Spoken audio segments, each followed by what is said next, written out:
Assalamualaikum warahmatullahi wabarakatuh dan salam sejahtera. Cikgu ucapkan kepada pelajar-pelajar semua. Apa khabar? Cikgu harap pelajar berada dalam keadaan sihat sejahtera.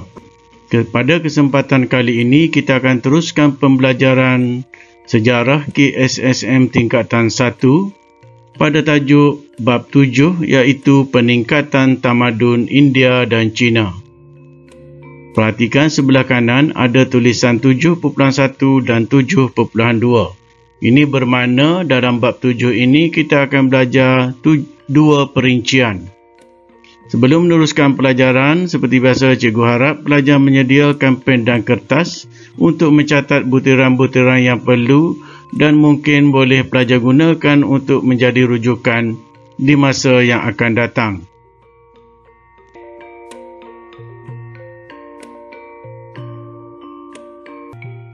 Sebelum kita meneliti aspek pembelajaran, sekarang kita tengok terlebih dahulu objektif apa yang ingin dicapai oleh pelajar-pelajar sewaktu belajar pada bab 7 iaitu peningkatan tamadun India dan China ini.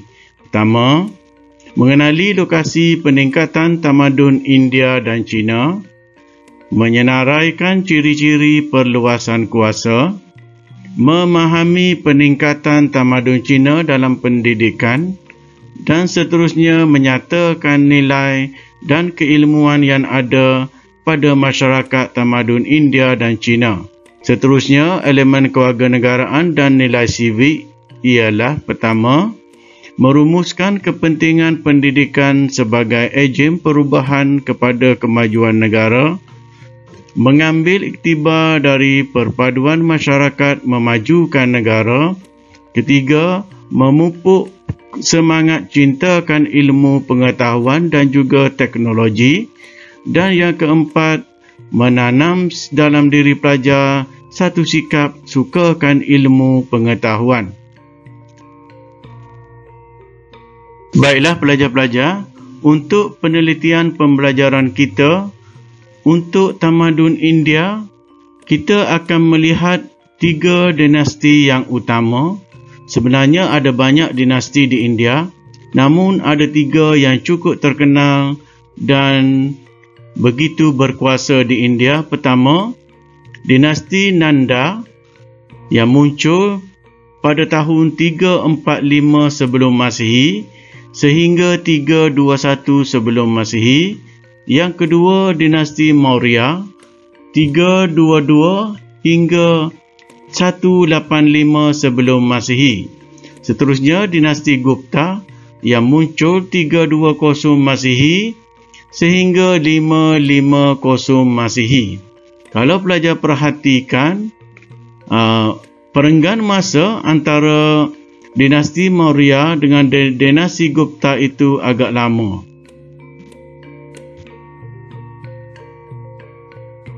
Seterusnya kita tengok dinasti dalam tamadun Cina. Tamadun Cina ini pun kalau pelajar meneliti sejarah Cina, ada banyak dinasti yang muncul. Dan yang akan kita lihat sekarang ini dalam pembelajaran bab 7 ini adalah dinasti Qing dan juga dinasti Han, kerana kedua-dua dinasti ini banyak memberi kesan kepada tamadun Cina dan meninggalkan apa yang mereka lakukan sehingga sekarang.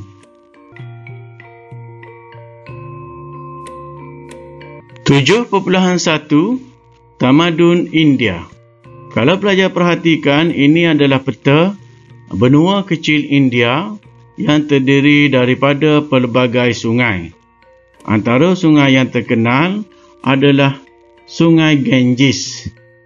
Sungai Ganges ini juga dianggap satu sungai suci oleh penganut-penganut agama Hindu. Dan nama-nama seperti Kuru, Matsya, Avanti, Vaishya, Mala, Kosala, Viriji itu adalah antara Mahajanapada yang muncul dalam tamadun India. Sekarang kita tengok apa yang dimasukkan dengan Janapada dan Mahajanapada.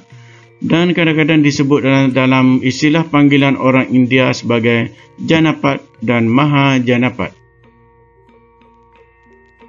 Pertama, Janapada merupakan sebuah kerajaan kecil di lembah Ganges, manakala Mahajanapada itu adalah kerajaan besar yang terbentuk daripada gabungan Janapada. Lalu Janapada ini kadang-kadang diperintah oleh sesekelompok pemerintah dan kadang-kadang Janapada ini engkar ataupun tidak mahu menyertai persekutuan dalam Mahajanapada. Kerap kali untuk menguasai Janapada ini, kerajaan Mahajanapada terpaksa menyerang sehinggalah pemerintah Janapada ini tunduk dan berada di bawah kekuasaan yang lebih besar bagi membentuk Mahajanapada. Itu untuk pelajar memahami.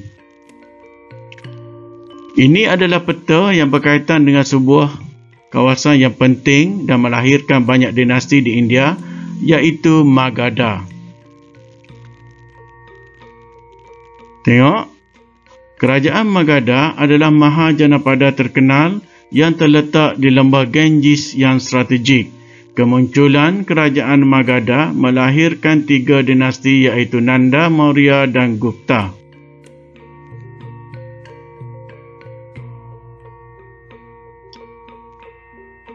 Sekarang kita tinjau aspek perluasan kuasa dalam tamadun India. Perluasan kuasa dalam tamadun India ini bolehlah kita kategorikan kepada 2 faktor. Pertama, perluasan kuasa secara fizikal, iaitu yang melibatkan ketenteraan, dan juga perluasan kuasa secara keagamaan. Perluasan kuasa secara keagamaan nanti kita akan lihat apa yang dilakukan oleh Asoka.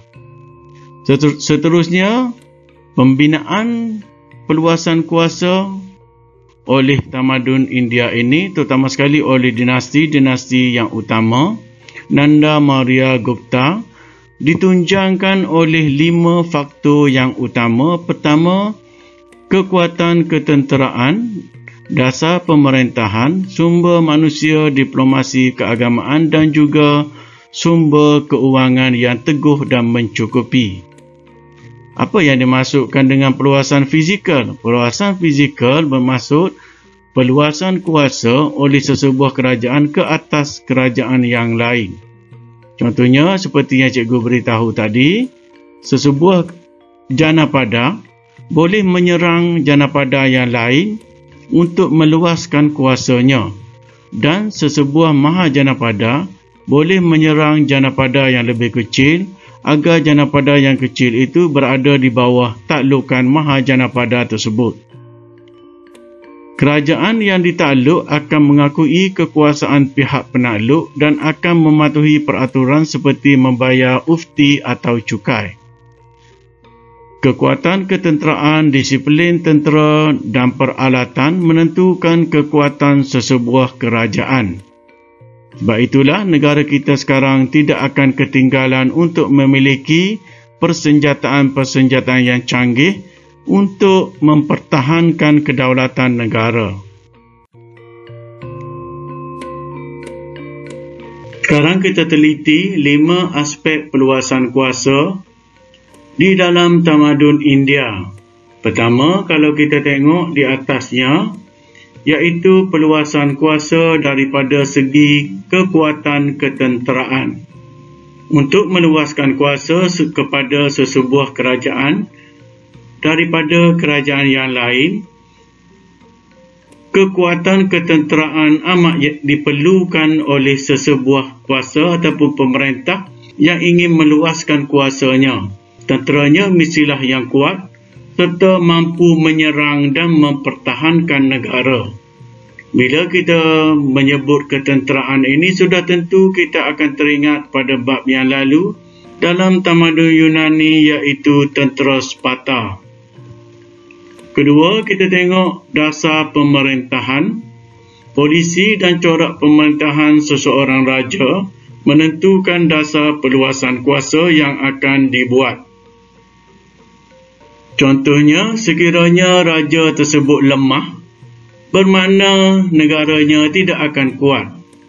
Apalagi sekiranya diketahui oleh jiran-jirannya bahawa ketenteraan ataupun pemerintahan raja tersebut penuh dengan penyelewengan dan rasuah, sudah tentu negara-negara lain tidak akan menghormati negara tersebut.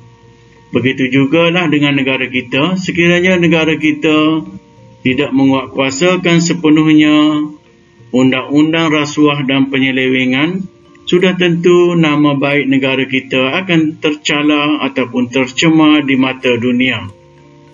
Terusnya, yang ketiga, kita tengok adanya sumber manusia yang mencukupi. Jarang kita lihat sesebuah kerajaan yang kuat dan menyerang negara lain itu mempunyai kekuatan ketenteraan yang sedikit. Biasanya ketenteraannya kuat dan bilangannya ramai. Keempat, kita tengok diplomasi keagamaan. Kerana sebelum ini kita lihat mana-mana tamadun dunia pun mereka mengamalkan perluasan kuasa secara ketenteraan. Namun dalam tamadun India ini, contohnya Asoka, mula menyebarkan pengaruhnya secara keagamaan. Kelima, kita tengok adanya sumber keuangan yang mencukupi. Kemampuan dana keuangan yang mencukupi akan menentukan kemampuan seseorang pemerintah ataupun sesebuah kerajaan atau sesebuah mahajanapada itu dapat meluaskan pengaruh ataupun tidak. Sekarang kita tinjau pula aspek perluasan kuasa fizikal yang dilakukan oleh 3 dinasti yang utama, iaitu Nanda, Maurya dan Gupta. Pertama, kita tengok apa yang dibuat oleh dinasti Nanda. Dinasti Nanda amat mengutamakan ketenteraan, sama seperti kerajaan Sparta. Kekuatan ketenteraan Nanda meliputi pertama 20,000 kavaleri ataupun peralatan perang. Kavaleri ini, untuk makluman pelajar, asalnya dirujuk sebagai tentera berkuda. Itu asal maksud kavaleri. Manakala tentera-tentera lain tu dia ada namanya yang tersendiri. Sekarang kavaleri ini juga diperluaskan pengaruh ataupun maknanya kepada istilah lain, contohnya peralatan peperangan seperti kereta kebal, artileri dan senjata-senjata bantuan lain juga dipanggil dalam senarai peralatan kavaleri. Kavaleri ini agak berbeza mengikut situasi sesebuah negara. Contohnya dalam kes kerajaan Amerika sebelum perang, kavaleri ini terdiri daripada 500 hingga 1,000 tentera berkuda dan akan meronda ataupun mengelilingi negara untuk memastikan keselamatan negara dan rakyat terjamin. Lalu kavaleri berkuda ini cukup terkenal dalam tamadun India, tamadun Amerika suatu masa dahulu. Kemudian dinasti Nanda juga mempunyai 200,000 tentera infanteri. Tentera infanteri ini, kalau pelajar nak tahu, dianya bermaksud tentera pejalan kaki, tentera yang bertempur di barisan hadapan. Kalau di Malaysia sekarang, tentera infanteri adalah Regimen Askar Melayu Diraja. Itu adalah tentera infanteri, ataupun zaman dahulu disebut tentera pejalan kaki, yang terdiri daripada tentera-tentera yang lasak dan berani serta mampu berperang dan memiliki ilmu peperangan. Selain daripada itu, dinasti Nanda juga mempunyai 3,000 tentera bergajah. Tentera bergajah ini biasanya akan dinaiki oleh panglima-panglima perang dan akan memberi arahan daripada atas belakang gajah.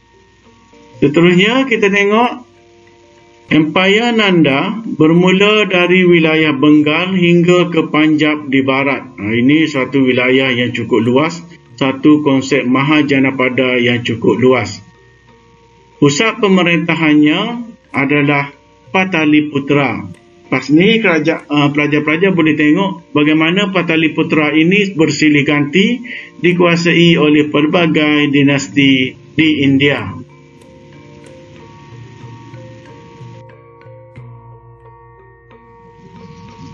Seterusnya kita tengok dinasti Maurya.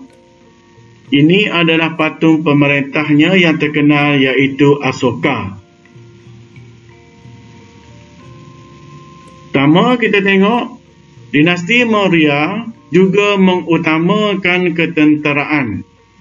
Chandragupta Maurya dan Asoka meluaskan Empayar Maurya dari Bengal hingga Hindu Kush di barat. Pusat pemerintahan Maurya adalah Pataliputra juga seperti Nanda. Dari segi kekuatan ketenteraan, Chandragupta ataupun ayah kepada Asoka ini memiliki 9,000 tentera bergajah. Dinasti Nanda tadi 3,000 tentera bergajah. 30,000 kavaleri, kekuatan ketenteraan ataupun peralatan perang, serta 600,000 infanteri.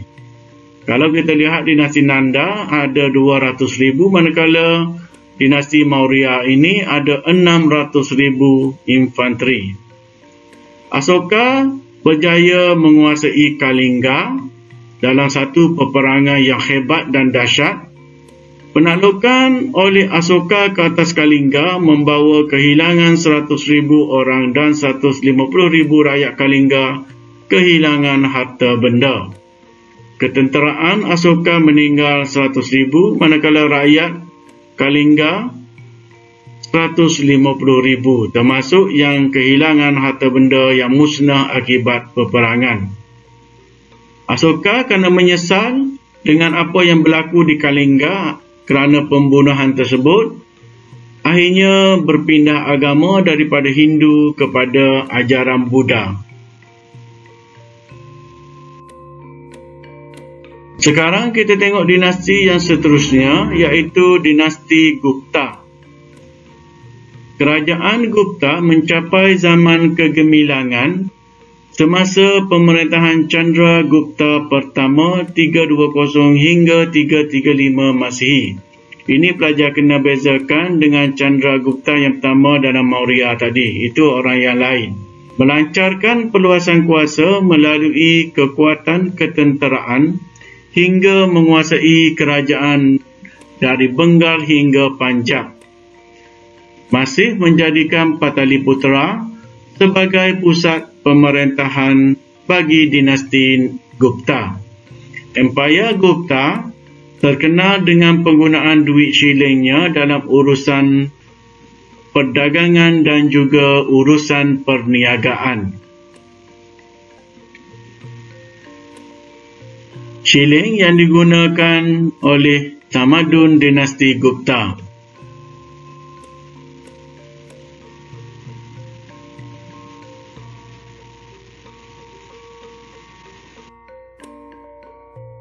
Tujuh 1.1.2 iaitu perincian yang kedua dalam perluasan kuasa melalui keagamaan. Kalau pelajar perhatikan di sini, ada anak panah yang berwarna merah yang menunjukkan arah kepada sesuatu tempat. Nanti kita akan lihat apakah yang dimasukkan dengan anak panah dan juga nama-nama tersebut. Pertama kita tengok perang Kalinga merubah hidup Asoka kepada agama Buddha. Baginda menghentikan perluasan kuasa ketenteraan, sebaliknya memilih perluasan kuasa dan pengaruh melalui pengembangan agama Buddha. Baginda membina tiang Asoka untuk mencatat perundangan dan peraturan negara. Agama Buddha disebar secara pesat oleh Asoka meliputi Tibet, Nepal, Alexandria, Antioch dan Bactria. Mahindra menyebarkan ajaran Buddha ke Sri Lanka, manakala Sona dan Utara diarahkan oleh Asoka untuk menyebarkan agama Buddha ke Asia Tenggara.